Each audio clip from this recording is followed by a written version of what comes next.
Hello my dear student, welcome back to online class. In today's class we discuss about the third unit of economic thought, that is neoclassical economics. So under that we can discuss about Alfred Marshall and A.C. Pigot. In today's class we discuss about the Alfred Marshall. So let us discuss about Alfred Marshall. Alfred Marshall appeared at the time when the classical school was under heavy fire. The year of 1870 witnessed two important streams of economic thought. Alfred Marshall was a leader of second generation of marginal school. He was a leading neoclassical economist, and he still commanded great respect as the leader of the Cambridge School. So he was born at the London on July 26, 1842. So his famous work, The Economic of Industries, Principle of Economics in the year of 1890, and Industries and the Trade in the year of 1990, and Money, Credit and the Commerce in the year of 1923. So Alfred marshal ನವ ಸಾಂಪ್ರದಾಯಿಕ ಪಂಥವನ್ನು ಅನೇಕ ಅರ್ಥಶಾಸ್ತ್ರಜ್ಞರು ಅಂದರೆ ಎಲ್ಲರೂ ಸೇರಿ ಮಾಡಿರುವಂಥದ್ದು. ಅದೇ ರೀತಿ ಆಲ್ಫ್ರೆಡ್ ಮಾರ್ಷಲ್ ಕೂಡ ಏನು ನವ ಸಾಂಪ್ರದಾಯಿಕ ಪಂಥವನ್ನು ಮುಂದುವರಿಸಿದಂಥ ಒಬ್ಬ ಅರ್ಥಶಾಸ್ತ್ರಜ್ಞ. ನವ ಸಾಂಪ್ರದಾಯಿಕ ಪಂಥದ ನಾಯಕನಾಗಿ ಮತ್ತು ಸೀಮಾಂತ ದೃಷ್ಟಿಗುಣದ ವಿಶ್ಲೇಷಣೆಯನ್ನು ಸಂಯೋಜನೆ ಮಾಡಿರುವಂಥದ್ದು ಯಾರು? ಮಾರ್ಷಲ್. ಸೊ ತನ್ನ ವಿಚಾರಧಾರೆಗಳನ್ನು ಮಂಡಿಸಿ ಆ ಒಂದು ನವ ಸಾಂಪ್ರದಾಯಿಕ ಪಂಥದ ನಾಯಕನಾಗಿ ಹೆಸರುವಾಸಿಯಾಗಿರುವಂಥದ್ದು. ಕೇಂಬ್ರಿಡ್ಜ್ ಪಂಥದ ಸ್ಥಾಪಕ ಅಂತ ಹೇಳಿ ಬಿರುದು ಅವನ ಪಾಲಿಗೆ ಇರುವಂಥದ್ದು. So next we can discuss about the definition and scope. So principle of economic published in the year of 1890s is the masterpiece of Alfred Marshall. It is the divided into 6 part or 6 book. So first one is deal with the preliminary survey, and second examines same fundamental notice, and third discuss want and their satisfaction, and the fourth describe the analysis the agent of the production, and fifth present discuss on the distribution of national income, and sixth deal with the general discuss on the distribution of national income. So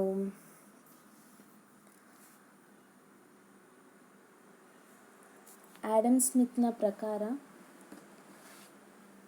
ಅವನ ವಾಕ್ಯ ಮತ್ತು ವ್ಯಾಪ್ತಿ ಯಾವ ರೀತಿ ಇದೆ ಅಂತೇಳಿ ನೋಡುವ. So Alfred marshal ಅರ್ಥಶಾಸ್ತ್ರವನ್ನು ಕಲ್ಯಾಣ ವಿಜ್ಞಾನ ಅಥವಾ ವೆಲ್ಫೇರ್ ಸೈನ್ಸ್ ಅಂಥೇಳಿ ಏನು ಆ ಒಂದು ಅರ್ಥಶಾಸ್ತ್ರವನ್ನು ಕರೆಯುವಂಥದ್ದು. ಹಾಗೆ ಆರ್ಥಿಕ ನಿಯಮಗಳು ಅಂದರೆ ಸಾರ್ವತ್ರಿಕ ಸತ್ಯತೆಯನ್ನು ಈ ಒಂದು ಕಲ್ಯಾಣ ವಿಜ್ಞಾನದಲ್ಲಿ ತಿಳಿಸಿರುವಂಥದ್ದು. ಸೊ ಮಾರ್ಷಲ್ನ ವ್ಯಾಖ್ಯೆಯನ್ನು ಕಲ್ಯಾಣದ ವ್ಯಾಖ್ಯೆ ಅಂತ ಹೇಳಿ ಸಹ ಕರೀತಾರೆ. ಸೊ ಹಾಗಾಗಿ ನಾವು ಈ ಒಂದು ವೆಲ್ಫೇರ್ ಡೆಫಿನೇಷನನ್ನು ನೋಡುವ ಫಸ್ಟಿಗೆ. ಸೊ ಏನು welfare definition according to Alfred Marshall, so economic from political economy. He made it an independent disciplinary by the calling it as a science of material welfare. So political economy or economic is a study of mankind in the ordinary business of the life. So Alfred ಮಾರ್ಷಲ್ನ ಪ್ರಕಾರ ಅರ್ಥಶಾಸ್ತ್ರದ ವ್ಯಾಖ್ಯೆಯನ್ನು ಈ ರೀತಿ ಹೇಳಿರುವಂಥದ್ದು: ಅರ್ಥಶಾಸ್ತ್ರ ಮಾನವನ ದೈನಂದಿನ ಜೀವನದ ವ್ಯವಹಾರಗಳನ್ನು ಕುರಿತು ಅಧ್ಯಯನ ಮಾಡುವಂತಹ ಶಾಸ್ತ್ರ.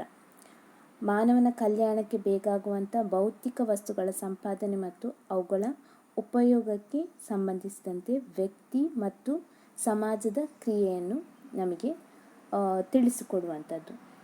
ಒಂದು ಕಡೆ ಅರ್ಥಶಾಸ್ತ್ರದ ಸಂಪತ್ತಿನ ಬಗ್ಗೆ ಅಭ್ಯಾಸ ಮಾಡಿದರೆ, ಇನ್ನೊಂದು ಕಡೆ ಮಾನವನ ಕುರಿತು ಅಭ್ಯಾಸ ಮಾಡುವಂಥ ಶಾಸ್ತ್ರವನ್ನು ಅವನು ವೆಲ್ಫೇರ್ ಡೆಫಿನೇಷನ್ ಅಥವಾ ಕಲ್ಯಾಣ ವಿಜ್ಞಾನ ಅಂತೇಳಿ ಹೇಳಿರುವಂಥದ್ದು. So next we move on to the nature and the method. So Marshall considered economic as a science of material welfare.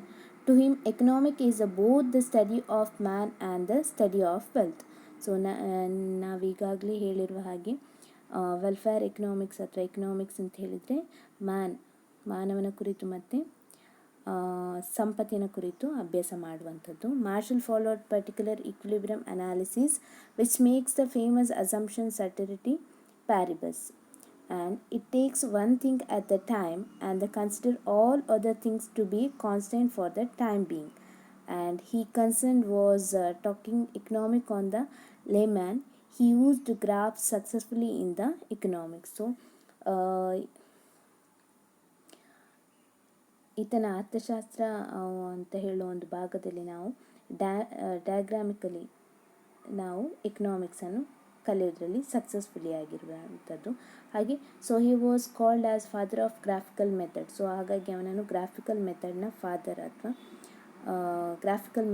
Father of graphical method ಅಂತೇಳಿ ಹೇಳುವಂಥದ್ದು. He also employed the comparative statistical method of analysis. So next we can move on the time element. So Marshall analyzed the influence of the time on the value by the classifying time as market period, short period, long period and the secular period. So time element, so ಕಾಲ ಪರಿಗಣನೆ ಅಥವಾ ಕಾಲದ ಅಂಶ ಅಂತೇಳಿ ಹೇಳುವಂಥದ್ದು. ಯಾವುದೇ ಒಂದು ಮೌಲ್ಯ ನಿರ್ಧಾರ ಆಗಬೇಕು ಅಂತೇಳಿ ಆದರೆ ಮಾರ್ಷಲ್ನ ಪ್ರಕಾರ ಕಾಲ ಅಂತ ಹೇಳುವ ಅಂಶ ತುಂಬ ಮುಖ್ಯ ಅಂತ ಹೇಳೋದು. ಹಾಗೆ ಪೂರೈಕೆ ಮತ್ತು ಬೇಡಿಕೆ ಪರಸ್ಪರವಾಗಿ ಹೊಂದಿಕೊಂಡಿದ್ದಾಗ ಮಾತ್ರ ನಮಗೆ ಸಮತೋಲನ ಅಥವಾ ಈಕ್ವಲ್ ಆಗಿರುವಂಥ ಬೆಲೆಯನ್ನು ನಿರ್ಧಾರ ಮಾಡಲಿಕ್ಕೆ ಆಗ್ತದೆ. ಅದನ್ನು ಹೊರತುಪಡಿಸಿ ನಮಗೆ ಯಾವತ್ತೂ ಕೂಡ ಬೇಡಿಕೆ ಮತ್ತು ಪೂರೈಕೆಯನ್ನು ಸಮತೋಲನಕ್ಕೆ ತರಲಿಕ್ಕೆ ಆಗುವುದಿಲ್ಲ ಅಂತ ಹೇಳೋದು ಮಾರ್ಷಲ್ನ ಅಭಿಪ್ರಾಯ. ಹಾಗಾಗಿ ಮಾರ್ಷಲ್ ಕಾಲವನ್ನು 4 ವಿಭಾಗವಾಗಿ ವಿಂಗಡಿಸಿರುವಂಥದ್ದು. ಮೊದಲನೇದಾಗಿ ಏನು, ಮಾರ್ಕೆಟ್ ಪೀರಿಯಡ್ ಪ್ರೈಸ್, ಮಾರುಕಟ್ಟೆ ಅವಧಿ. ಎರಡನೇದು ಶಾರ್ಟ್ ಪೀರಿಯಡ್ ಪ್ರೈಸ್, ಅಲ್ಪಕಾಲಾವಧಿ ಅಥವಾ ಅಲ್ಪಾವಧಿ. ಥರ್ಡ್ ಲಾಂಗ್ ಪೀರಿಯಡ್ ಪ್ರೈಸ್, ದೀರ್ಘಾವಧಿ. ಹಾಗೆ ಫೋರ್ತ್ ಸೆಕ್ಯುಲರ್ ಪೀರಿಯಡ್, ಅತಿ ದೀರ್ಘಾವಧಿ. So market period price, it is very short period which does not allow for any change in a supply. So ಈ ಒಂದು ಮಾರ್ಕೆಟ್ ಪೀರಿಯಡ್ ಅಥವಾ ಮಾರುಕಟ್ಟೆ ಅವಧಿಯಲ್ಲಿ ಏನು ಕೆಲವೇ ಗಂಟೆಗಳು ಅಥವಾ ಒಂದು ದಿವಸದ ಕಾಲವಾಗಿರುವಂಥದ್ದು. ಸೊ ಆ ಅವಧಿಯಲ್ಲಿ ಪೂರೈಕೆ ಅಂದರೆ ಸಪ್ಲೈ ಅಂತ ಹೇಳೋದು ಸ್ಥಿರವಾಗಿರುವಂಥದ್ದು ಅಥವಾ ಏನು ಚೇಂಜಸ್ ಆಗದೇ ಇರುವಂಥದ್ದು. ಆ ಒಂದು ಅವಧಿಯಲ್ಲಿ ಸಾಧ್ಯತೆ ಏನು ಕಮ್ಮಿ, ಪೂರೈಕೆ ಸ್ಥಿರವಾಗಿ ಇಲ್ಲದೇ ಇರುವಂಥ ಸಾಧ್ಯತೆ ತುಂಬ ಕಮ್ಮಿ ಇರುವಂಥದ್ದು. ಉದಾಹರಣೆಗೆ ನಾವೀಗ ಫಿಶ್ ಅಥವಾ ಮೀನು ತೆಗೆದುಕೊಳ್ಳುವ. ಒಂದು ನಿರ್ದಿಷ್ಟ ದಿವಸದ ಒಂದು ನಿರ್ದಿಷ್ಟ ಅವಧಿಯಲ್ಲಿ ಒಂದು ಮೀನಿಗೆ ಅಥವಾ ಫಿಶ್ಗೆ ಬೇಡಿಕೆ ಇರುವಂಥದ್ದು, ಜಾಸ್ತಿ ಆಗುವಂಥದ್ದು. ಆಗ ಪೂರೈಕೆಯು ತುಂಬ ಜಾಸ್ತಿ ಆಗ್ತದೆ. ಅದೇ ಒಂದು ಸ್ವಲ್ಪ ಟೈಮ್ ಆದಮೇಲೆ ಅದರ ಪೂರೈಕೆ ಕಮ್ಮಿ ಆಗ್ತದೆ ಮತ್ತು ಡಿಮ್ಯಾಂಡ್ ಕೂಡ ಕಮ್ಮಿ ಆಗ್ತಾ ಹೋಗ್ತದೆ. ಹಾಗಾಗಿ ಈ ರೀತಿಯ ಬೆಲೆಗೆ ಮಾರುಕಟ್ಟೆ ಬೆಲೆ ಅಥವಾ ಮಾರ್ಕೆಟ್ ಪ್ರೈಸ್ ಅಂತ ಹೇಳಿ ಸಹ ಕರಿತೇವೆ. ಸೊ ನಮಗೆ ಕಾಲಕ್ಕೆ ಅನುಗುಣವಾಗಿ ನಾವು ಪ್ರೈಸನ್ನು ಡಿಸೈಡ್ ಮಾಡುವಂಥದ್ದು. So next short period price, ಅಲ್ಪಾವಧಿ ಅಥವಾ ಶಾರ್ಟ್ ಪೀರಿಯಡ್. ಅಲ್ಪಾವಧಿ ಅಂತ ಹೇಳಿದರೆ 4-6 ದಿನ ಅಥವಾ 1 ವಾರ ಕಾಲ ಅವಧಿ ಇರುವಂಥದ್ದು. ಆ ಅವಧಿಯಲ್ಲಿ ಹೊಸ ಉದ್ಯಮಗಳನ್ನು ಸ್ಥಾಪಿಸುವಂಥದ್ದು ಅಥವಾ ಯಂತ್ರೋಪಕರಣಗಳನ್ನು ಬಳಸಿ ಹೊಸ ಉತ್ಪಾದನೆಯನ್ನು ಮಾಡುವುದಕ್ಕೆ ಈ ಒಂದು ಕಾಲಾವಕಾಶ ಇರುವುದಿಲ್ಲ.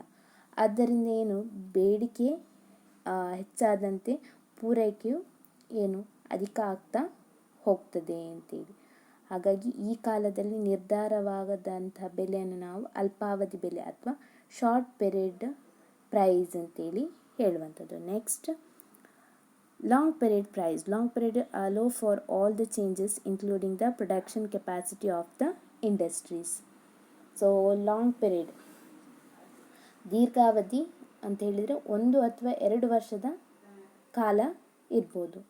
ಅವಧಿಯಲ್ಲಿ ಏನು ಉದ್ಯಮವನ್ನು ವಿಸ್ತರಿಸುವಂಥದ್ದು ಅಥವಾ ಹೊಸ ಸಾಧನಗಳನ್ನು ಅಳವಡಿಸುವಂಥದ್ದು ಅಥವಾ ಹೊಸ ಯಂತ್ರೋಪಕರಣಗಳನ್ನು ಉಪಯೋಗಿಸುವಂಥದ್ದು. ಸೊ ಈ ಒಂದು ಕಾಲದಲ್ಲಿ ಏನು ದೀರ್ಘಾವಧಿಯ ಬೆಲೆ ನಿರ್ಧಾರವಾಗುವಂಥದ್ದು. ಬೇಡಿಕೆ ಮತ್ತು ಪೂರೈಕೆಯ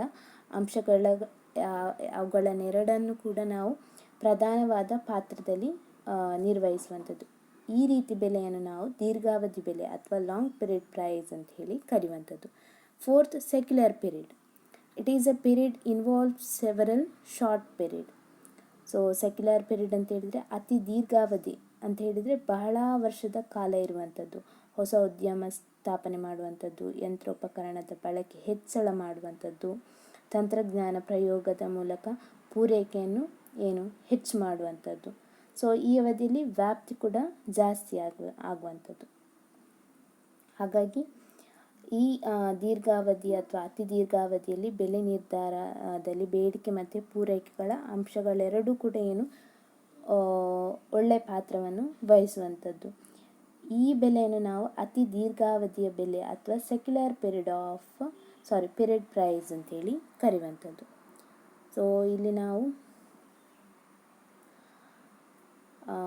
ಲಾಂಗ್ ಪೀರಿಯಡ್ ಅಥವಾ ದೀರ್ಘಾವಧಿಯಲ್ಲಿ ಯಾವ ರೀತಿಯಾದಂಥ ಚೇಂಜಸ್ ಆಗ್ತದೆ ಅಥವಾ ಚೇಂಜಸ್ ಆಗ್ಬೋದು ಅಂತ ಹೇಳಿ ನಾವಿಲ್ಲಿ ನೋಡ್ಬೋದು.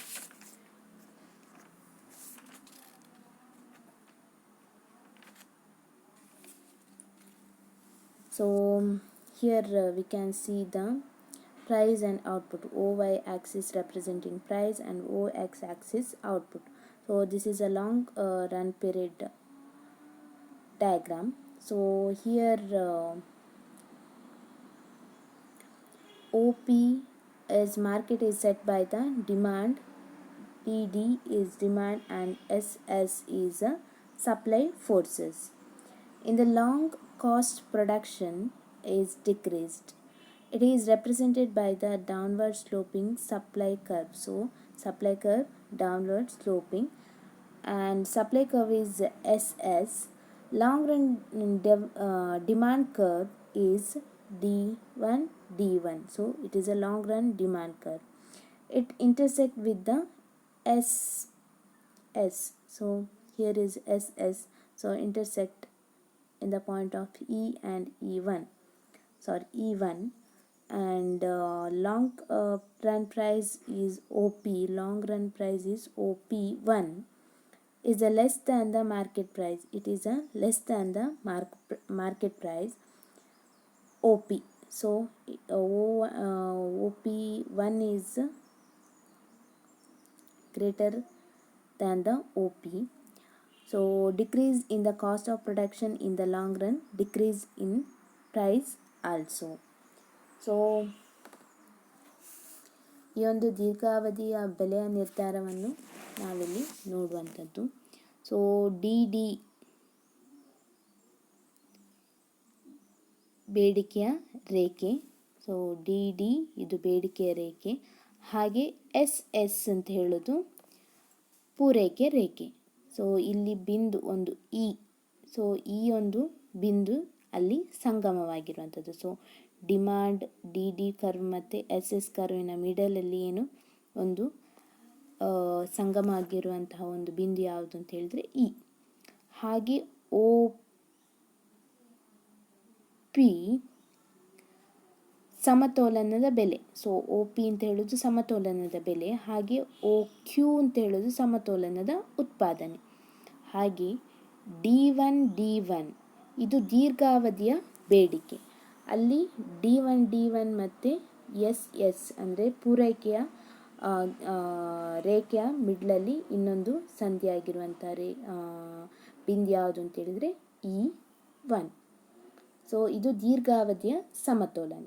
ಹಾಗಾಗಿ ದೀರ್ಘಾವಧಿ ಸಮಯದಲ್ಲಿ ಅಥವಾ ದೀರ್ಘಾವಧಿಯ ಬೆಲೆ ಏನಾಗಿರ್ತದೆ ಆ ಟೈಮಲ್ಲಿ ಅಂತ ಹೇಳಿದರೆ O ಇಂದ OP1.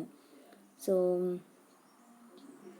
ಆಗ ಸಮತೋಲನದ ಬೆಲೆಗಿಂತ OPಗಿಂತ OP1 ಅಂತ ಹೇಳೋದು ತುಂಬ ಜಾಸ್ತಿ ಆಗಿರುವಂಥದ್ದು. OP ಕಮ್ಮಿ, OP1 ಜಾಸ್ತಿ.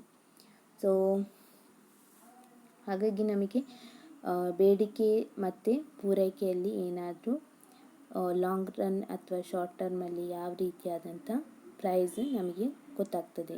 ಸೊ OP1 ಇನ್ಕ್ರೀಸ್ ಆಗಿರುವಂಥದ್ದು, OP ಡಿಕ್ರೀಸ್ ಆಗಿರುವಂಥದ್ದು, ಔಟ್ಪುಟ್ ಕೂಡ ಹಾಗೆ, ಪೂರೈಕೆ ನಮ್ಮ ಪ್ರೊಡಕ್ಷನ್ ಕೂಡ ಹಾಗೆಯೇ. ಫಸ್ಟ್ ಪೂರೈಕೆ ಮತ್ತು ಸಪ್ಲೈಯಲ್ಲಿ ಕ್ಯೂ ಅಲ್ಲಿರುವಂಥದ್ದು, ಆಮೇಲೆ ಹೆಚ್ಚಾದಾಗ ಬೇಡಿಕೆ ಹೆಚ್ಚಾದಾಗ ನಮಗೆ ಪೂರೈಕೆ ಕೂಡ ಹೆಚ್ಚಾಗ್ತದೆ ಅಂತ ಹೇಳುವುದನ್ನು ನಾವು OQ ಇಂದ OQ1ಗೆ ಬರುವಾಗ ನೋಡ್ಬೋದು. So next, theory of value. Marshall synthesized the value theories of classical schools and marginal school. According to Marshall, value is determined by the force of supply and demand at the margin. In his opinion, value is governed by the marginal utility and marginal cost of production. Value determination. First, he explained the concept of demand. Next, he explained the concept of supply. And finally, he synthesized the idea of Austrian schools and marginal schools and construction his dual theory of value. His theory unique and perfect.